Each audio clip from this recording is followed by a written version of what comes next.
Olympic City and the home of Pikes Peak. This is the Automotive ADHD Show with Matt West.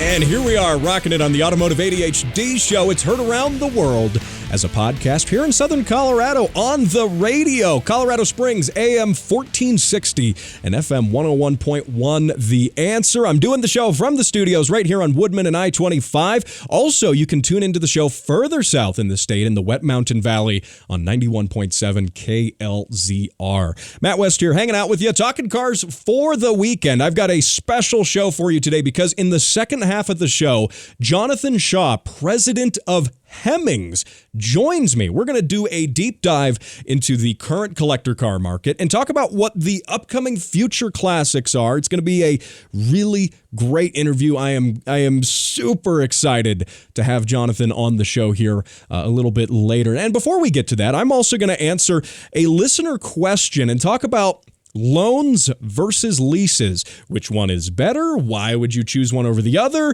There's not necessarily a wrong answer here. It's very circumstantial, and there's reasons why you would do one thing or another. There's kind of two right answers when it comes to this. So we're going to get to the ins and outs of that. And of course, we're going to play your car sounds on this edition of the show. Now, before we get to that, I want to give a shout out to right now. It's the holiday season, right? You know, we just passed Black Friday. We're a couple weeks out from Christmas.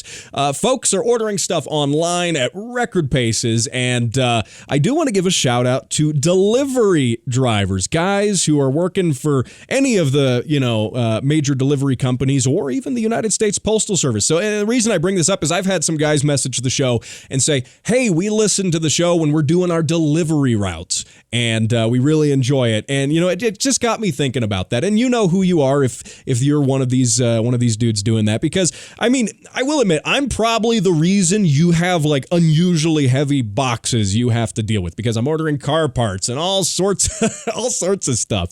And of course, these guys are working overtime here in the holiday season and really making things happen. And again, making it so people like me can buy expensive maybe not necessarily expensive car parts, but heavy car parts, most importantly.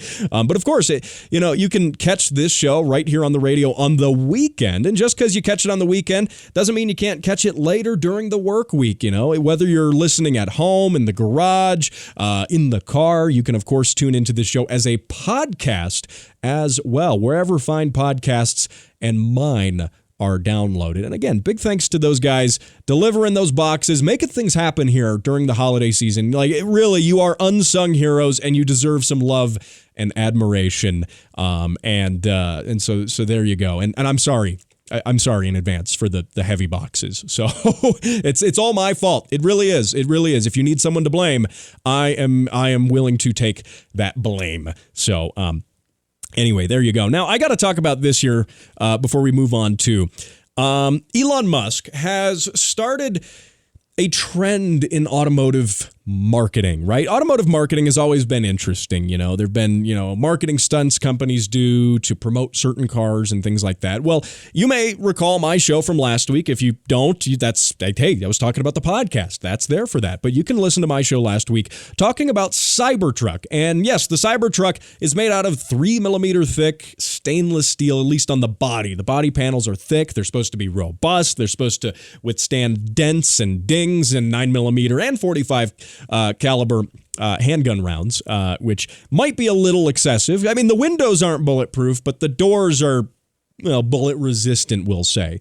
I haven't seen anybody shoot it with a rifle round yet. Curious on that. But anyway, so, I mean, in case you want to use your Cybertruck in a drive-by shooting for whatever reason, I guess that's a marketing point. I'm not sure that's Elon's primary demographic that he is trying to market to.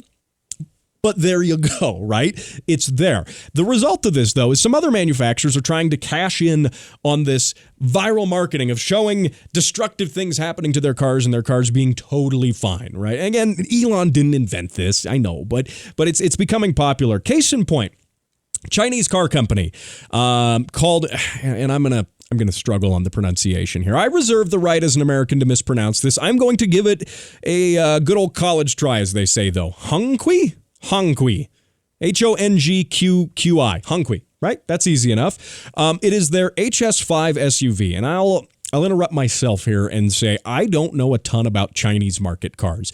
I know China is one of the biggest and growing car markets out there. I mean, the Chinese are buying cars at record rates, so much so that American and European manufacturers who export cars to China are kind of catering their cars to that Chinese market now. We see that a lot with BMW and some of these other manufacturers. So, I mean, the Chinese market is big for cars. I just don't know a ton about it, right? We just don't have Chinese cars here in the United States, aside from some Buicks and things, some late model Buicks that are actually Chinese cars that have been badged as Buicks, but that's neither here nor there. So what Hongqi did is they took their HS5 and made a viral marketing video slamming a wrecking ball into the car that's on fire. The wrecking ball's on fire. The car's not on fire. Well, not yet, at least.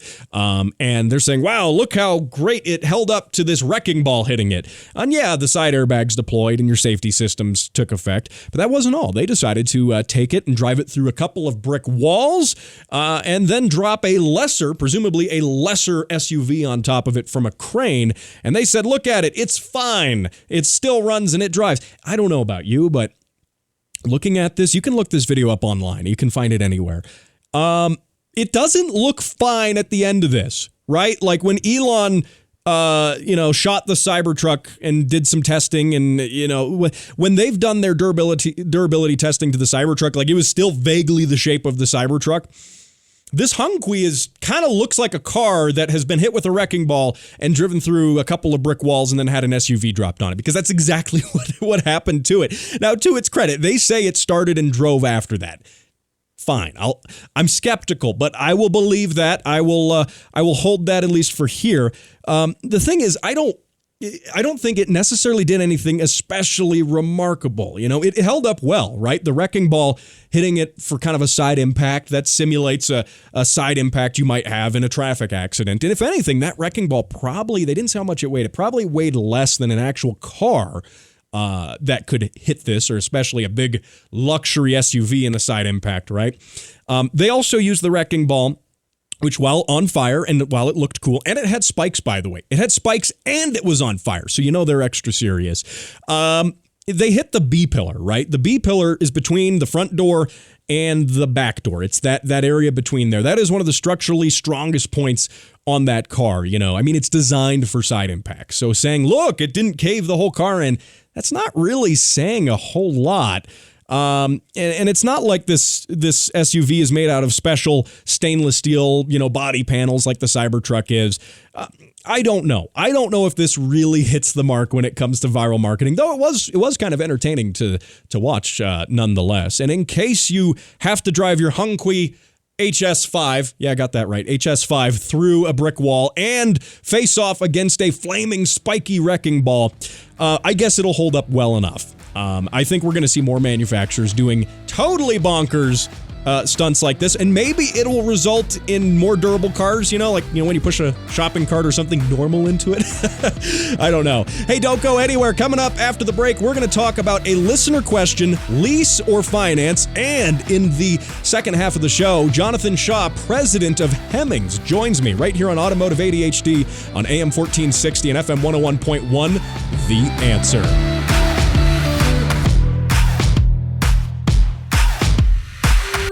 'Twas the night before Christmas when all through the house not a creature was stirring, not even a mouse. The children were nestled all snug in their beds, while visions of turbos danced in their heads. When out on the lawn there arose such a clatter, I sprang from my bed to see what was the matter. When what to my wondering eyes did appear but a Mark IV Supra with boost to here, and a little old driver so lively and quick, I knew in a moment he must be Saint Nick. And then in a twinkling I heard the tires screech, the prancing and pawing of each horsepower. Down the track St. Nicholas came with a bound, a bundle of parts he had flung on his back. He spoke not a word, but went straight to his work, and filled all the stockings with speed parts and more, for the children would not have to return the core. He sprang to his Supra, with tires to roast, and down the track he went making the most. With 40 pounds of boost on tap he tore, knowing the children would soon have more. Saying Merry Christmas from the Automotive ADHD podcast. Ho, ho, horsepower.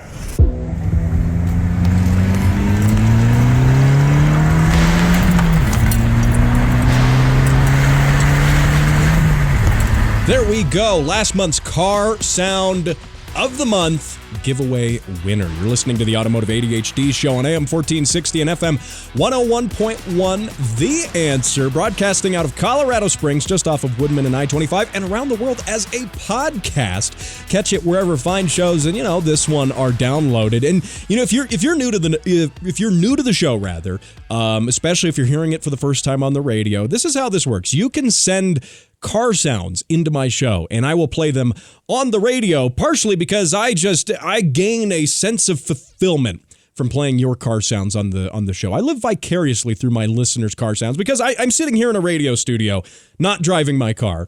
And so, I gotta, there's like a hole there, right? Like I can't quite do this show from my car. So this is the next best thing.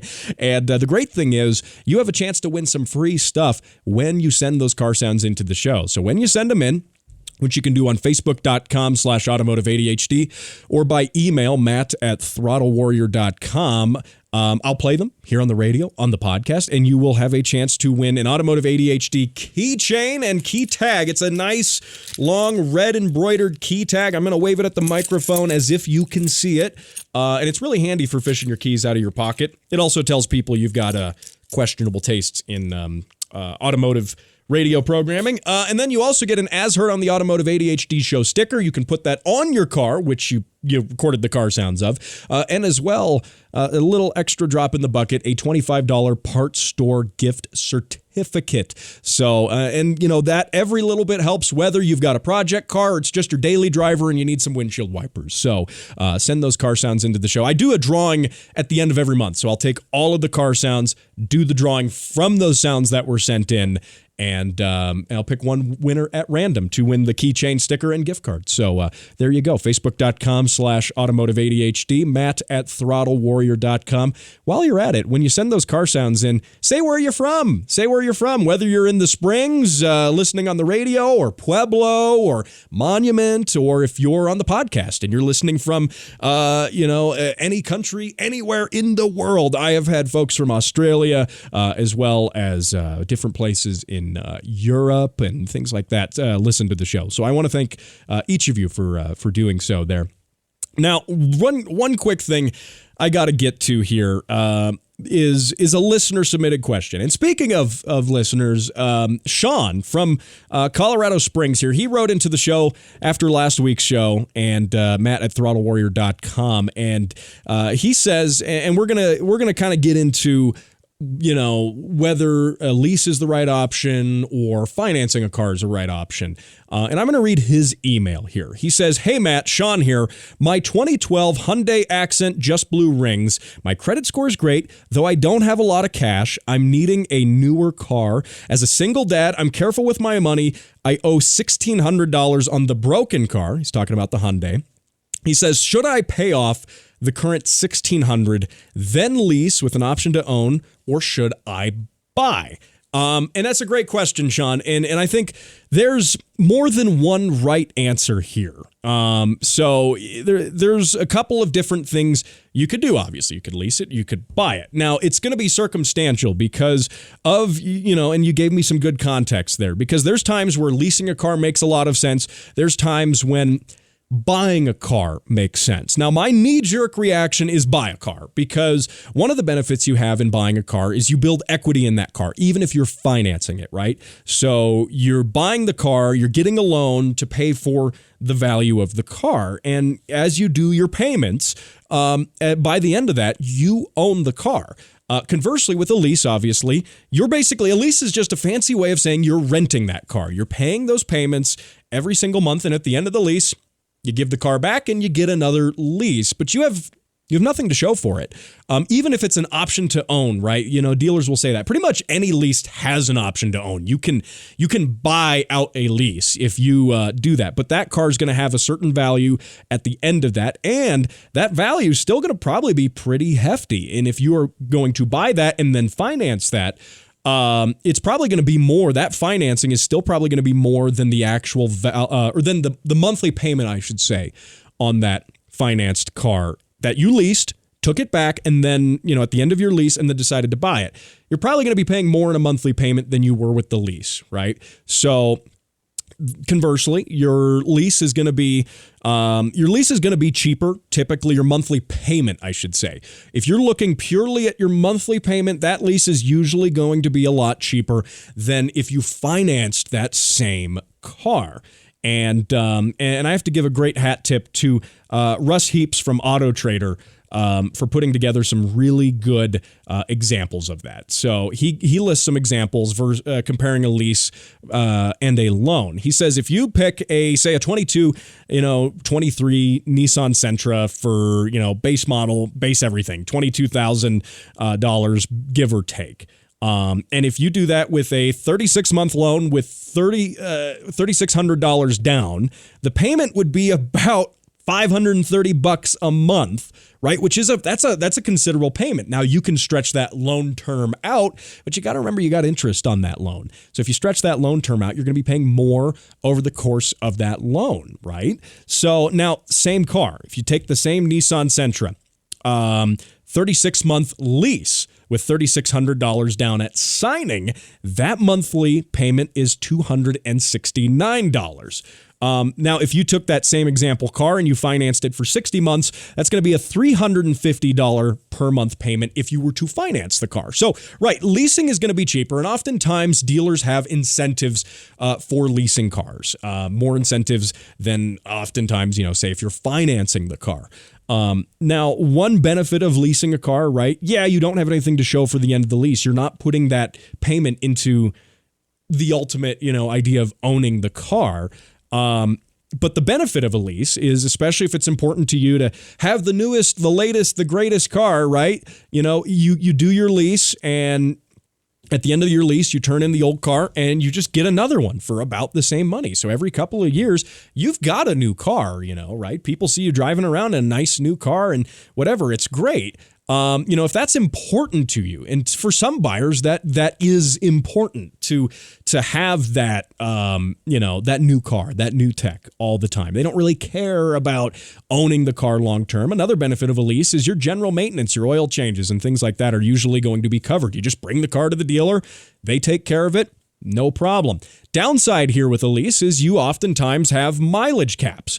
A lot of leases are 10,000 miles a year, and many Americans drive on average more than that. So that's something you have to consider. If you go over that mileage cap, what's going to happen is part of the lease, part of the contract is going to say, all right, for every mile over your set mileage at the end of the lease. So say it's 10,000 miles a year and you've got a 3-year lease. That's 30,000 miles, right? Just for example's sake. So for every mile over 30,000 miles, it's something like, for example, 25 cents a mile, which that starts becoming really expensive, right? Especially if you need this car for work, it's your only car, and you're still commuting back and forth to work, and you're like, man, I'm like halfway through the lease, but I'm already blowing past my mileage, and I'm just going to keep doing that. I mean, by the time you bring that car back, you're going to get hit with tons of fees. That over mileage stuff is going to just destroy you when it comes to the cost of that. Not only that, yeah, you bring the car back at the end of your lease, but there's usually fees associated with that. A lot of dealers just have lease turn-in fees, which are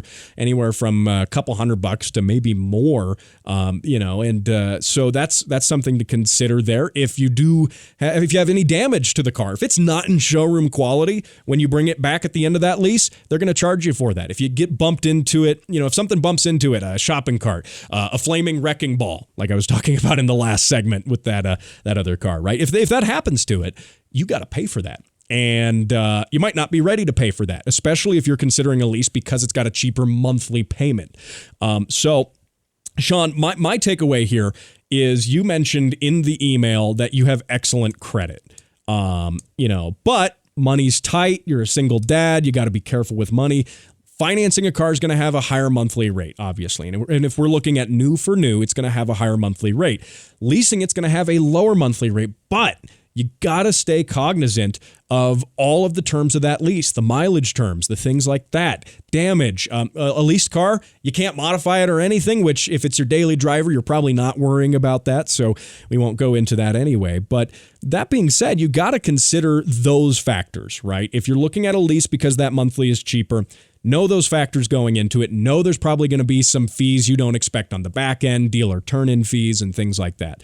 I would still argue for buying that car or financing it, because at the end of that, you own the car. Now, in your case, Sean, I would say look for something on the, not new, right? Obviously, if you lease, you're getting a newer car.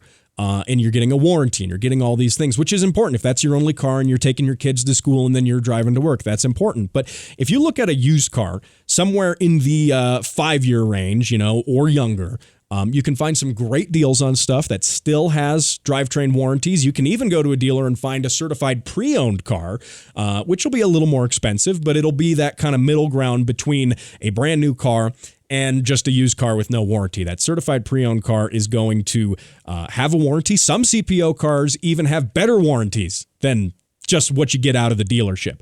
But look for something used, look for something on the cheaper end, and I would suggest financing that. Even with interest rates as they are, you can always refinance at the end of that. And by the end of this loan, you own that car. You have it outright. And now to answer your question, should you pay off the $1,600 that you owe on your current car and then go lease something? Well, I would say you can roll that $1,600 into your next auto loan. So just consider whatever car you're getting a loan on, whatever, 5-year-old or, slightly newer used car you're looking at. And I don't know what your overall budget is, but looking at the lower end to keep things cheap, you can roll that into that. Just plan for your next loan to be $1,600 more expensive. And usually your banks will work with that, and they can even figure that out at the dealer for you. So Sean, thank you for sending those thoughts into the show, asking your questions. You can do the same, by the way. Matt at throttlewarrior.com, facebook.com/automotiveadhd. Jonathan Shaw, president of Hemmings, is my guest after the break. Don't go anywhere.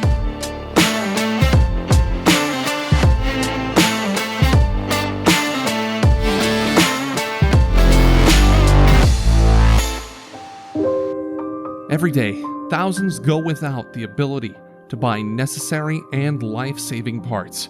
Parts like turbos, coilovers, and wheels. I'm Steve, turbocharged BRZ. It doesn't run because I can play with my connecting rod through the hole in my block. Project cars sit unfinished, waiting for parts, collecting dust. My name is Todd, and I bought a rotary. It's okay, bro. We'll swap it. But no more. You, yes you, can make a difference. More information is available on the Automotive ADHD Facebook page, facebook.com/automotiveadhd. Colorado Springs' #1 car show by default. This is Automotive ADHD. And my next guest is someone who has seen success in the business world and now oversees a legendary company that has been serving automotive enthusiasts since 1954. Now, they have the world's largest collector car marketplace, as well as an extensive collection of resources for current collector car owners and prospective buyers. Jonathan Shaw, president of Hemmings, welcome to Automotive ADHD. Matt, such a pleasure to be with you. Thank you so much for having me on. Can't wait to talk cars with you. It's what we love. It's our passion here. Absolutely. I'm looking forward to it. And we got a ton of stuff to talk about. And before we do that real quick, you've got a really cool story with how you got involved with Hemmings, at least initially at a little bit of at a young age. Tell me a little bit about that. Yeah, sure. So I shared a love of cars. I inherited through my grandfather. He was kind of an American hot rodder, 32 Deuce Coupe, 56 F100.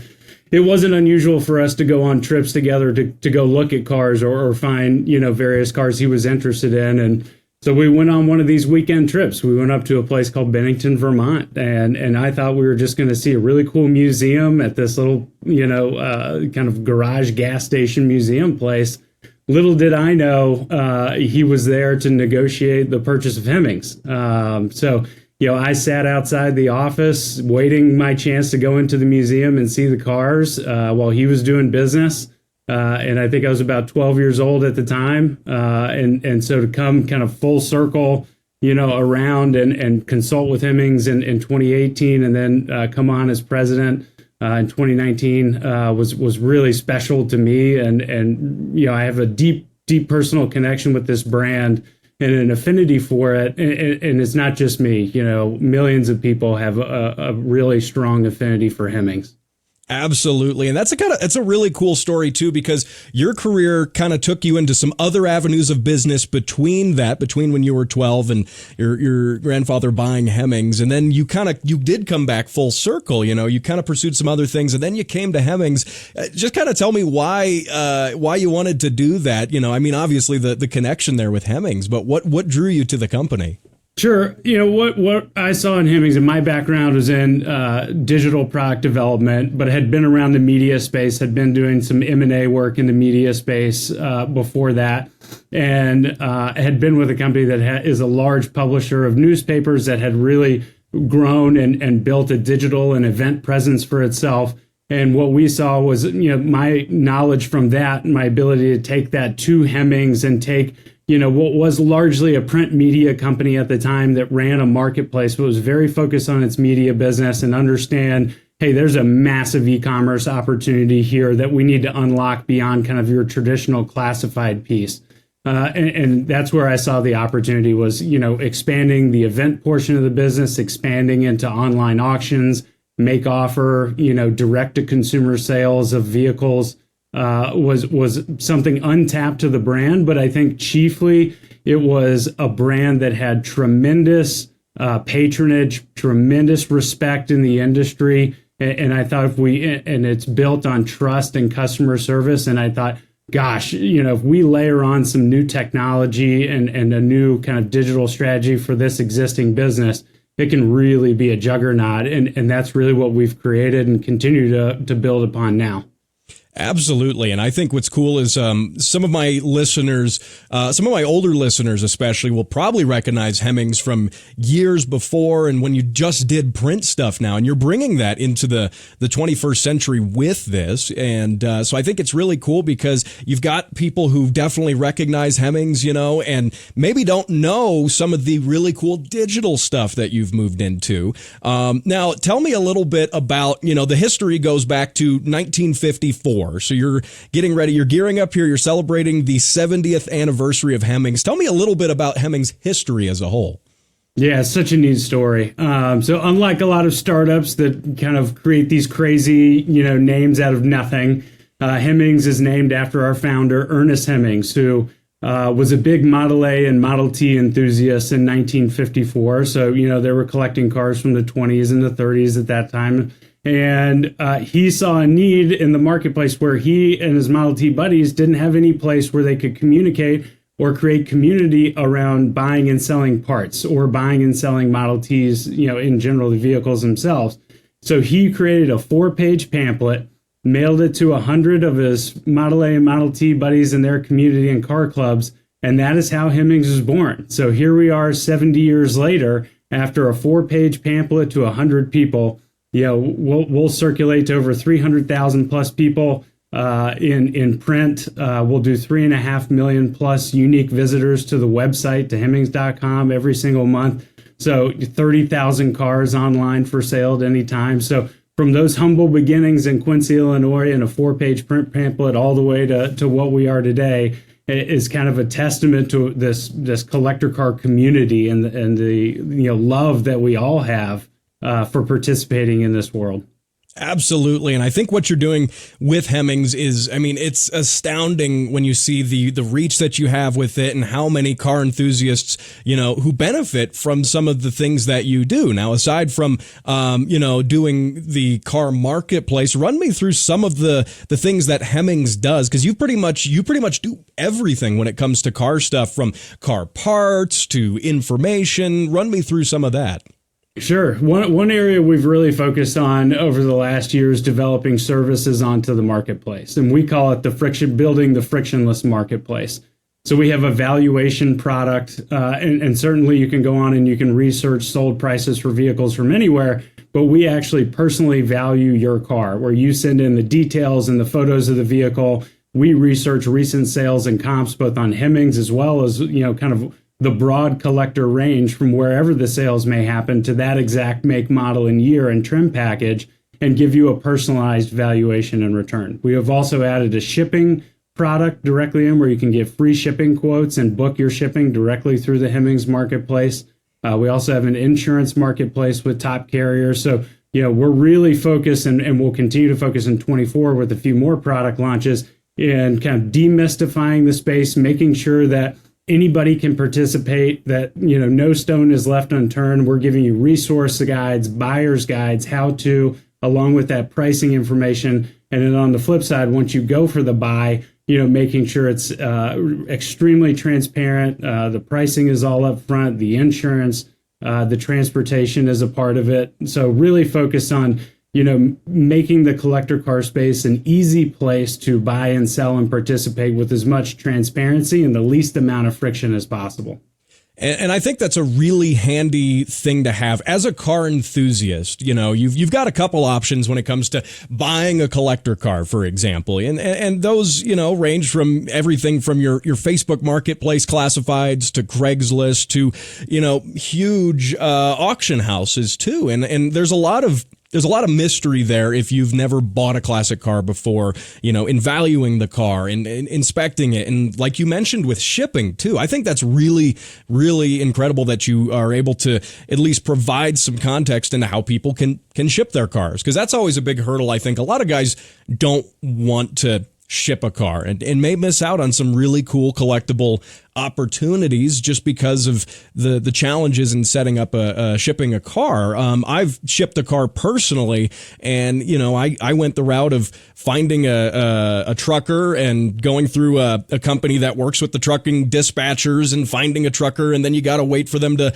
load up a trailer and all of this stuff. And I mean, it was an arduous process, at least going into it without knowing anything. And with you bringing that knowledge with Hemmings and then all of that support base with the insurance and all of the above, I think it's really, I hate to use a cliche, but kind of like a one-stop shop. Like you can kind of get everything done you need to do in the collector car world with Hemmings. Does that sound right?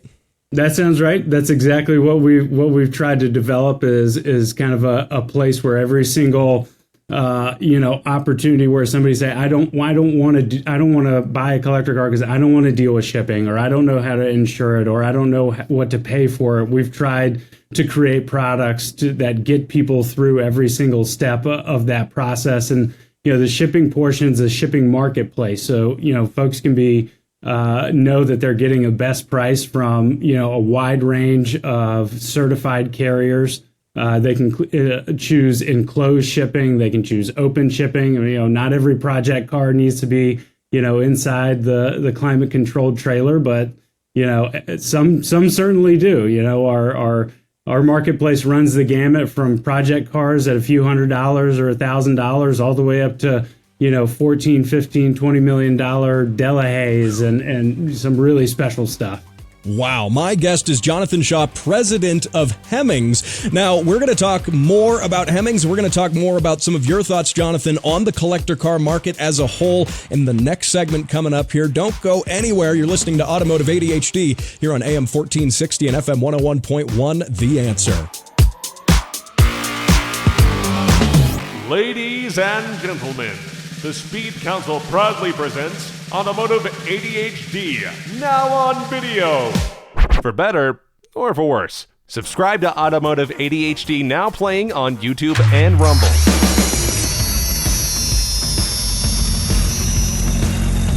And here we are in the next segment of the Automotive ADHD show on AM 1460 and FM 101.1, The Answer. I am really excited because joining me on the show is Jonathan Shaw, president of Hemmings. You may be familiar with the name Hemmings, and you may know them from their decades of service to the collector car enthusiast, but you may not know some of the really interesting stuff they're doing now, especially in the online and the digital age.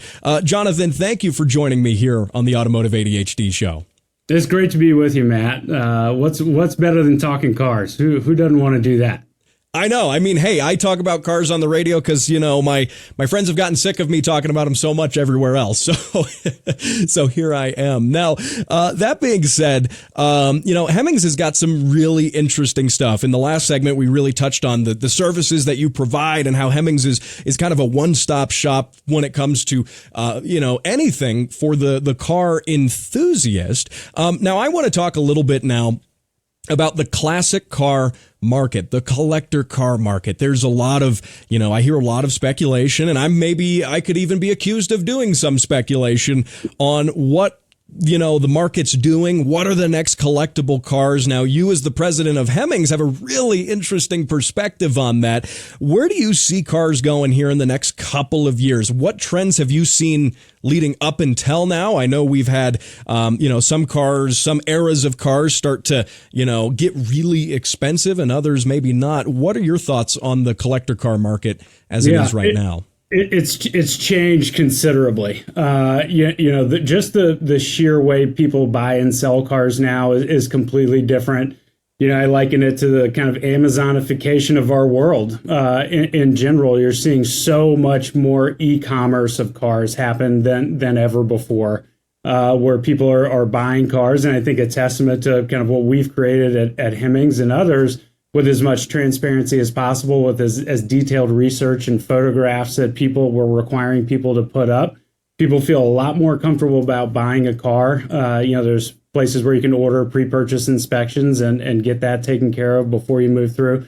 So you're seeing a lot more e-commerce in buying and selling cars. Whether that's live online auctions on Hemmings or our make offer product, or just going the traditional classified route.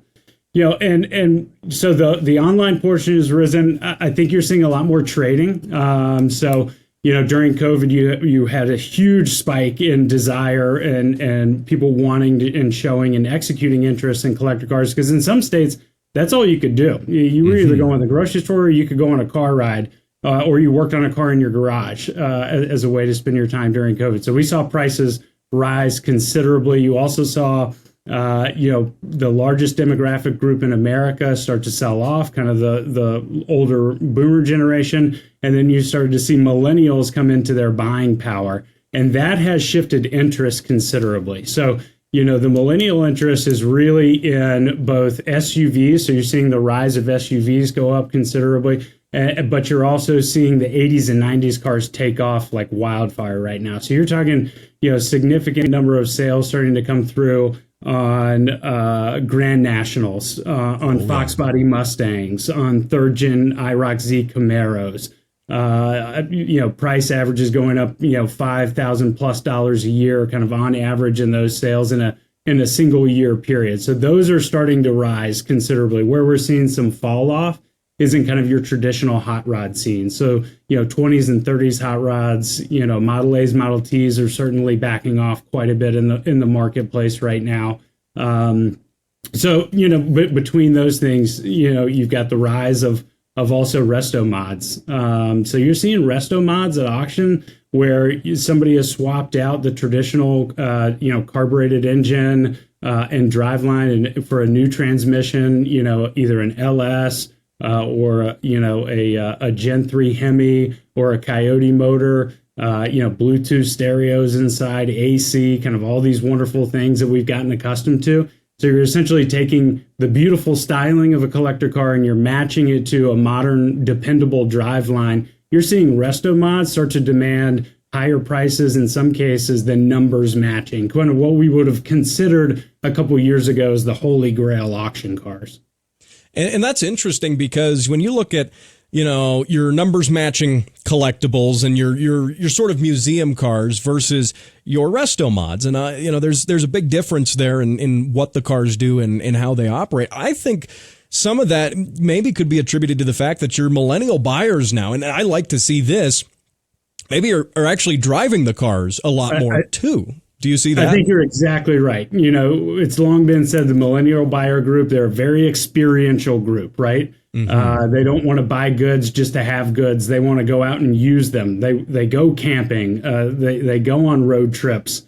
So certainly, yes, I think the millennial group is going to get behind the wheel. And what I also think is interesting, that group is going to be, because they're more e-commerce friendly and more adept at buying and selling online, I think you're going to see trading happen more often. So less of buying a car and, I'm going to hold it for my lifetime. We're going to hold it for the next 30 years. I think you're going to own it for a season or 2 or 3 years. And you're going to say, okay, I had the Dodge, 70 Dodge Challenger muscle car. Now I'm going to go to the 87 Grand Wagoneer and try something completely different. Or next I want the British sports car. So you're going to see people kind of moving in and out of categories more too. Absolutely. And that I think kind of in a weird way is, sort of the inspiration for a lot of like my show too, like we're not just focused on classics. We're not just focused on 90s Japanese cars or things like that. My show has a wide focus, as a lot of my listeners are used to.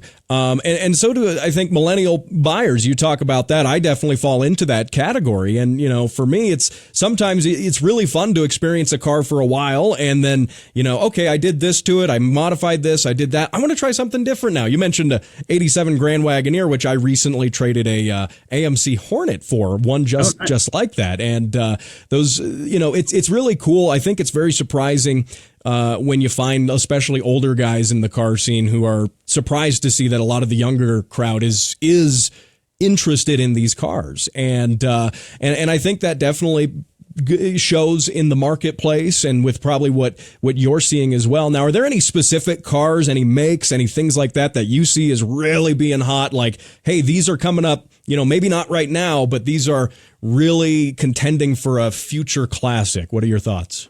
Yeah. So what I think is going to be, we saw the big rise in Grand National prices.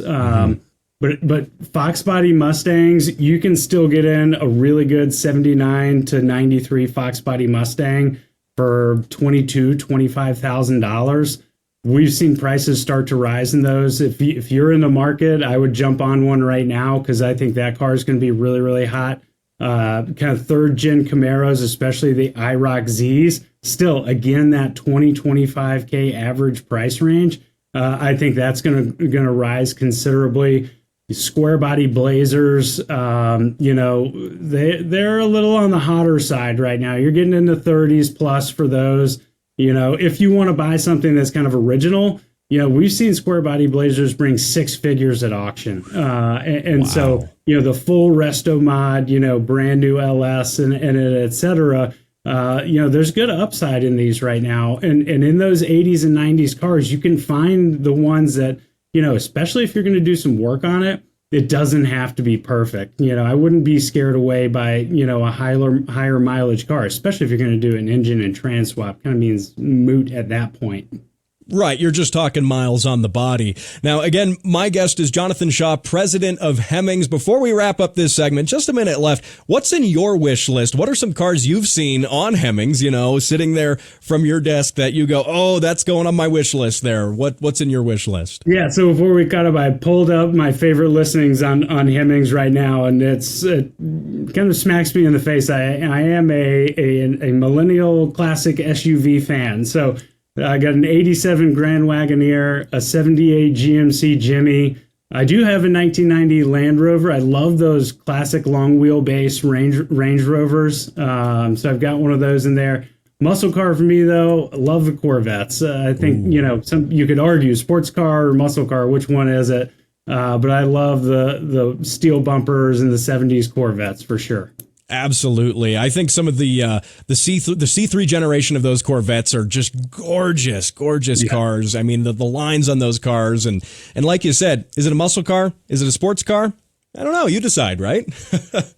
It'll go in a straight line, but the beautiful thing is those cars will turn really well too. So, they're kind of extremely versatile. There's been a few that we've featured in Hemmings Muscle Machines magazine that I've flagged over the years. Like, wow, if I ever do a build, this is what I'm attaining to. This is what I'm shooting for to build something like that. Awesome. I love it. Now, last thing, you've been talking about here how Hemmings has been expanding and some of the things looking into the future of Hemmings and the world of digital and things like that. Where can people find Hemmings online? It's not just on the website and it's not just print now. You've really done some more things to expand that. That's right. So we launched a new marketplace app this year. So go into your smartphone, both the iOS store and the Android store, and you can download the Hemmings Marketplace app. Users are spending about 7.5 minutes on average when they open the app. So it's pretty sticky. You're going to get lost in some good cars there on the app. Also, our event series has come back this year. So in 2024, we're going to run 4 of our Muscle Palooza events.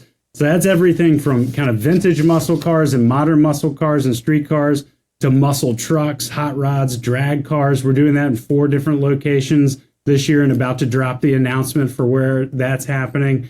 And in YouTube, we started filming several YouTube series 2 years ago. We were up to 6 series this year, 2 of which are kind of pertinent to this conversation. We did an 87 IROC Z build, and we are airing right now. The episodes have come out once a week starting 2 weeks ago, a Fox Body Mustang build. So go check us out on the Hemmings channel on YouTube as well.